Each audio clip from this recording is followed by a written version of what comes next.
Building এর main কেবলের কাজে আসলে অনেক কষ্ট হয়, ঠিক আছে। আর এটা একটু গরম পড়তেছে, গ্রামে কি অবস্থা সব ভিজে গেছে। আর এমনি আমার ঠান্ডা লাগে না, মানে রাত্রে থেকে ঠান্ডা লেগে রয়েছে, ঠিক আছে। মেন কেবলের কাজ আসছে, তো দেখেন আমি কাজ করতেছি আর কি।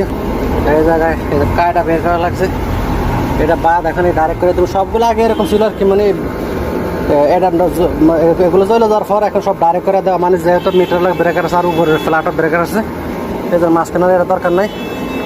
দেখেন কেবলের কী অবস্থা হয়েছে, ঠিক আছে। দেখেন আমি যে মাথা থেকে কায়টা বের করছি, তারপর ভিতর কী অবস্থা হয়েছে, ঠিক আছে। দেখেন এখানে সব দেখেন সবগুলো কেবলের একই অবস্থা, সবগুলো কেবলের একই অবস্থা।